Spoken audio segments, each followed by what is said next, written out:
Good evening dear students.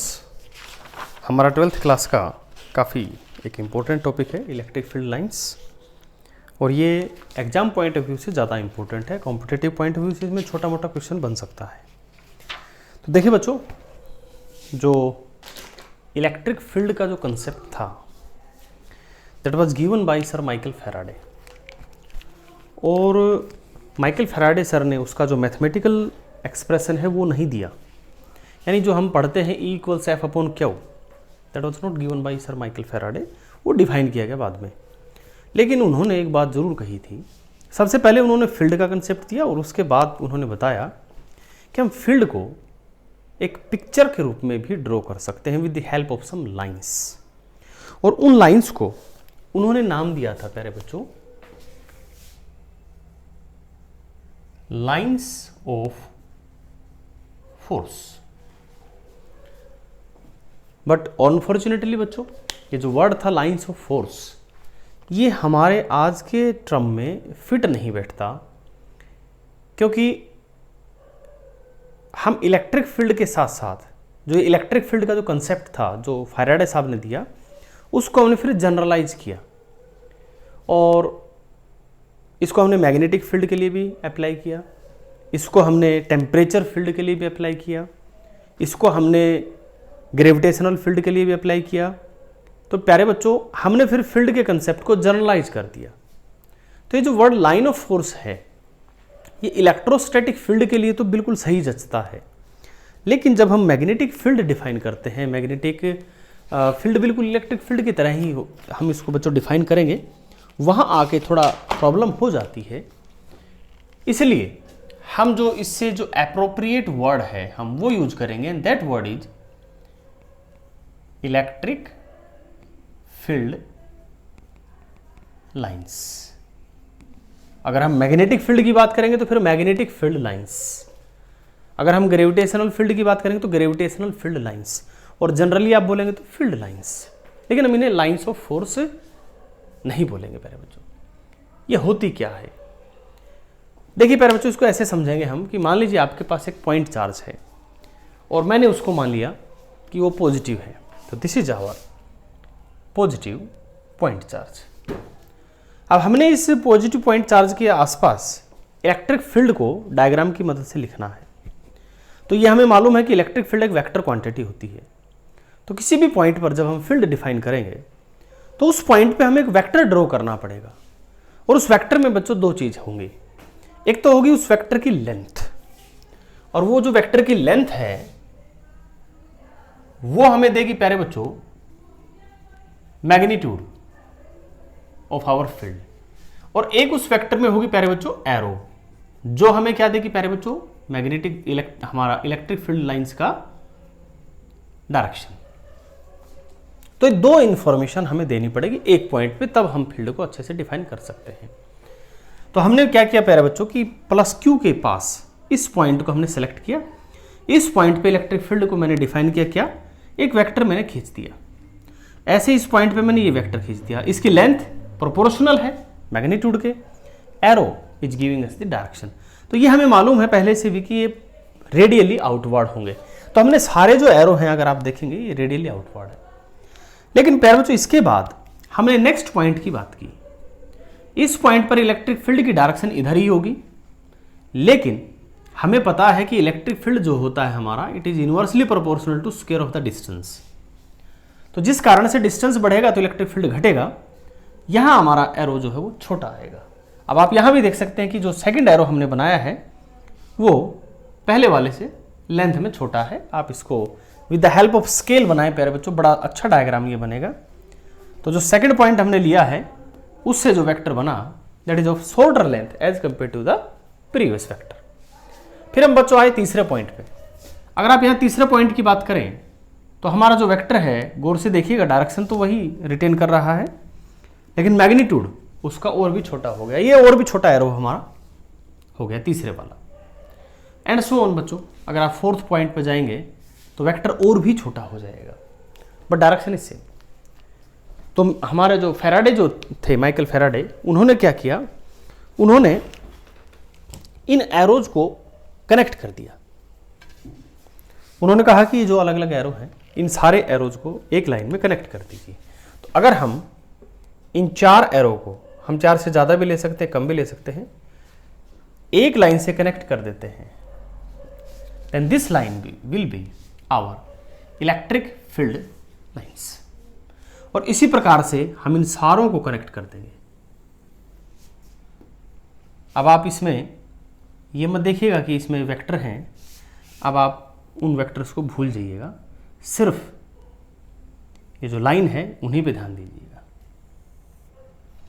ये हमारी electric field lines बन चुकी है प्यारे बच्चों। 4A है पॉजिटिव पॉइंट चार्ज, और इसके लिए वर्ड हम बार बार यूज कर रहे हैं प्यारे बच्चों, क्या? Radially outward. ये हमारी फील्ड लाइंस है। अब कुछ जो सिंपल हमारे कॉन्फ़िगरेशंस हैं उनके फील्ड लाइन की बात करेंगे, जो एग्जाम में आता भी है बच्चों, कई बार सिर्फ डायग्राम आ जाता है। लेकिन कॉन्फ़िगरेशन पे बढ़ने से पहले एक बात सोचिएगा कि जो वेक्टर हमने ड्रॉ किए थे वो वेक्टर हमें 2 इन्फॉर्मेशन दे रहे थे। One is the magnitude, the other is direction.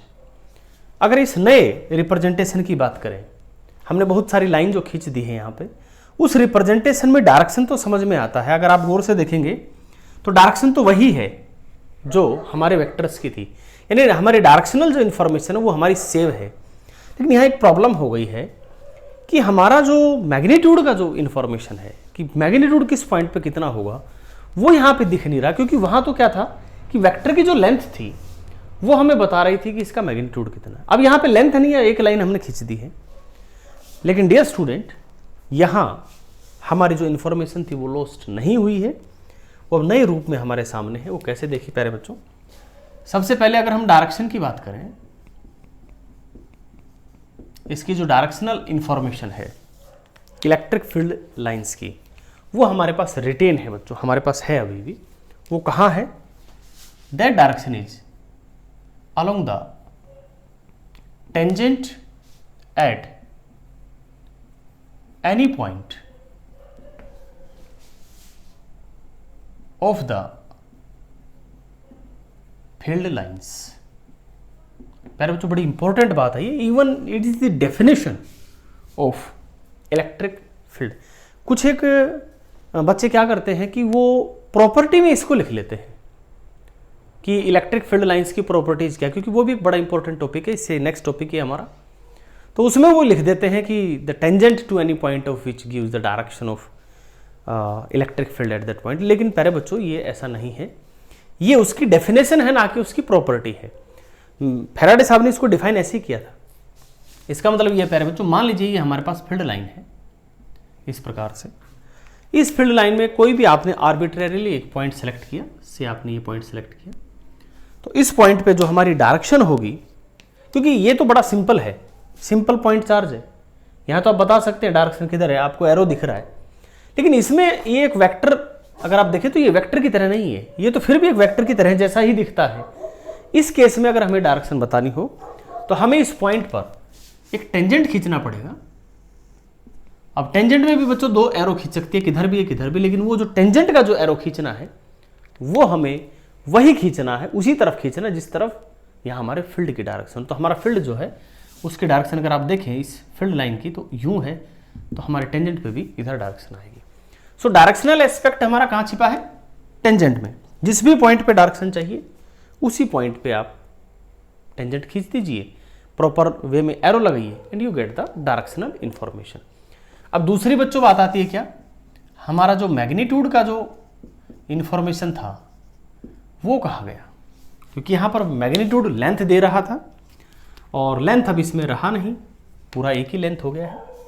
तो dear student, in this case the information about magnitude is given by the density of field lines. यहाँ डेंसिटी ऑफ फील्ड लाइन का मतलब क्या है वो समझिएगा। डेंसिटी ऑफ फील्ड का यहाँ पे मतलब है number of field lines crossing A perpendicular cross sectional area. मतलब समझिए इसका, मान लो प्यारे बच्चों मैं कुछ फील्ड लाइंस बना रहा हूं यहां पे,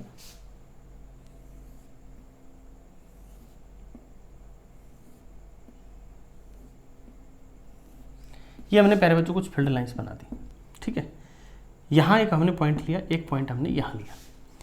इन दोनों पॉइंट्स पर आपने क्रॉस सेक्शनल एरिया लिया, दो एरिया लिए बिल्कुल सेम मैग्नीट्यूड के, और इसको एरिया को हमने क्या करना है प्यारे बच्चों, परपेंडिकुलर रखना है, फील्ड लाइंस के परपेंडिकुलर रखना है।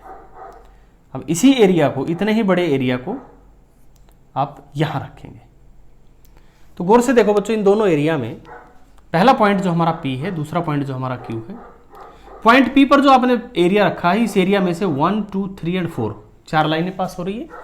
इसमें से आप देखेंगे 1 2 3 3 लाइनें पास हो रही है। तो हम कह सकते हैं कि electric field eight P is greater than electric field eight Q। तो ध्यान रहे बच्चों, एरिया हमने सेम लेना है, नंबर ऑफ लाइंस कितनी जाएगी वो हमें फिर बताएगा कि फील्ड कितना है। एक बहुत जरूरी बात यहां समझिएगा कि जो फील्ड लाइंस हम खींचते हैं, तो पहले बच्चों फील्ड लाइन खींचते टाइम कितनी फील्ड लाइन खींचनी है वो हम पे डिपेंड है।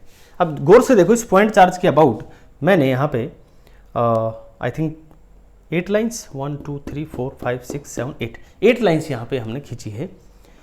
हम यहाँ 80 भी खींच सकते हैं, हम यहाँ 8000 भी खींच सकते हैं, हम यहाँ 8 लाख भी खींच सकते हैं। तो ये डिपेंड करता है हमारे प्रिसीजन पे, हमारी पेंसिल पे। पेंसिल की चोंच अगर बारीक होगी तो ज़्यादा लाइन खींच सकते हैं, मार्कर से खींचेंगे तो बस बात है कम लाइन यहाँ पे खींचेगी। तो प्यारे बच्चों, यहाँ मेन जो चीज़ इंपॉर्टेंट है वो लाइन इंपॉर्टेंट नहीं है, वो डेंसिटी इंपॉर्टेंट नहीं है। जो इंपॉर्टेंट है वो है प्यारे बच्चों, इसको मैं बिल्कुल अलग कलर से लिखता हूँ जो आपके ध्यान में रहे, रिलेटिव डेंसिटी, ये इंपॉर्टेंट है। रिलेटिव डेंसिटी का मतलब ये समझिए प्यारे बच्चों, अगर यहाँ पे 4 लाइनें क्रॉस हुई है और यहाँ पे 3, तो हमारे इलेक्ट्रिक फील्ड का जो रेशियो होगा that will be 4:3। Electric field eight P ratio electric field eight Q, इसका रेशियो होगा 4:3। एक मिनट में दरवाजा बंद कर देता हूँ, ये ऐसे ही डिस्टर्ब करेगा नहीं।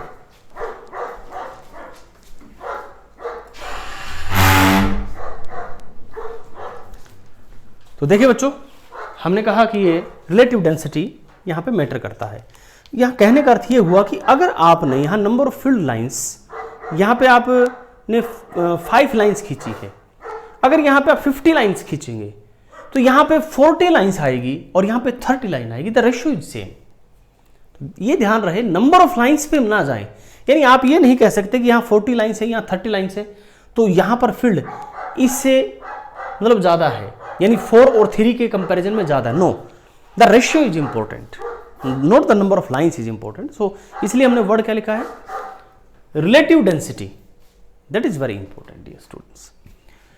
नाउ डियर स्टूडेंट, ये हमारा मैग्नीट्यूड का एस्पेक्ट है जो यहाँ पे हमें मिला कि ज़्यादा गहरी लाइनें जहाँ पे होगी, ज़्यादा क्राउडीनेस जहाँ पे होगा वहाँ ज़्यादा फील्ड होगा, और जहाँ ये लाइनें अलग अलग होंगी वहाँ पर हमारा जो फील्ड है उसका मैग्नीट्यूड कम होगा।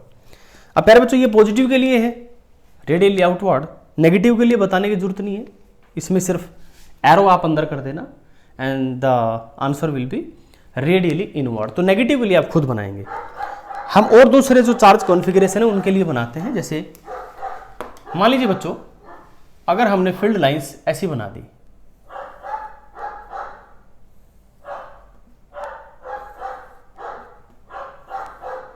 अगर आप गौर से देखेंगे तो ये फील्ड लाइंस हमारी इक्वी डिस्टेंट है और पैरेलल है, बीच का डिस्टेंस सेम है और सारी एक दूसरे के पैरेलल है, यानी सभी के डायरेक्शन सेम है। और यहां आप कहीं भी दो एक जैसे एरिया रखेंगे, जैसे यहां रखा, कहीं भी रख लीजिए, नंबर ऑफ लाइंस हर जगह सेम जाएगी। यानी यहां अगर 4 लाइनें एरिया कवर कर रहा है तो यहां भी 4 ही करेगा, यहां भी 4 ही करेगा, हर पॉइंट पे वो एरिया 4 ही लाइन कवर करेगा। तो ये जो रिप्रेजेंट हो रहा है यहाँ पे प्यारे बच्चों, ये हो रहा हमारा यूनिफॉर्म इलेक्ट्रिक फील्ड। ये हमारे यूनिफॉर्म इलेक्ट्रिक फील्ड को रिप्रेजेंट करता है ये डायग्राम। यहाँ एक छोटा सा मिसकंसेप्शन हो सकता है आपको, तो प्लीज उस बात का ध्यान रहे। मान लीजिए मैं कुछ फील्ड लाइन्स ऐसी बना रहा हूं,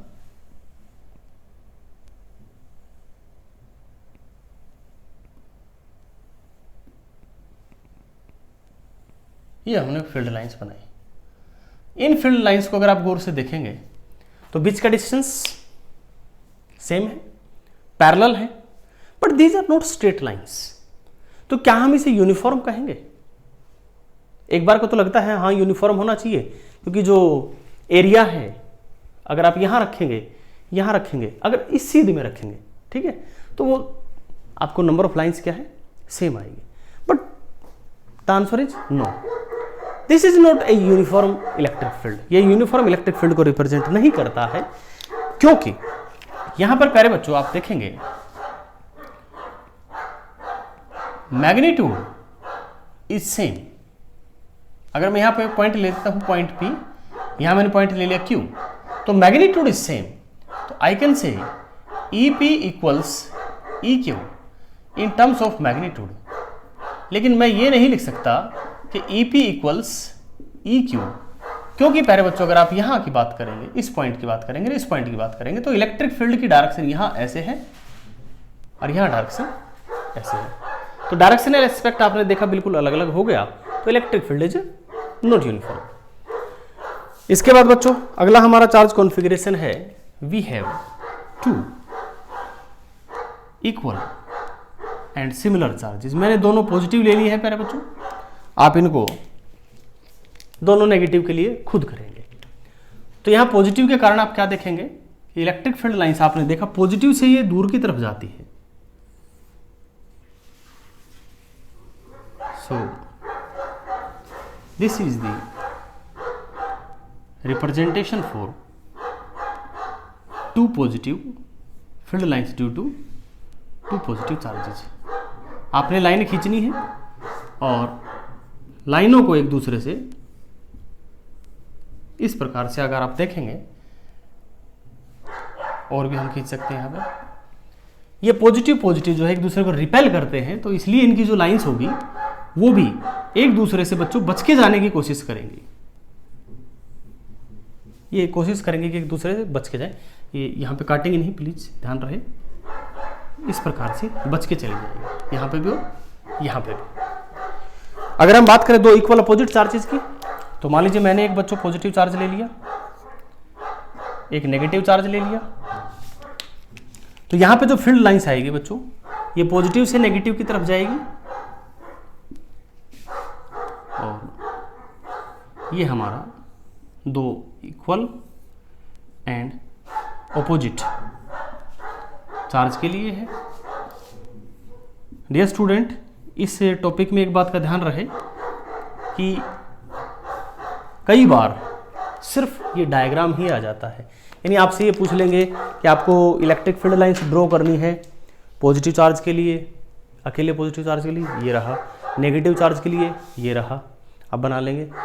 दो सिमिलर पॉजिटिव चार्ज के लिए ये रहा, नेगेटिव के लिए आप खुद बनाएंगे, एक पॉजिटिव एक नेगेटिव के लिए ये आपके सामने है।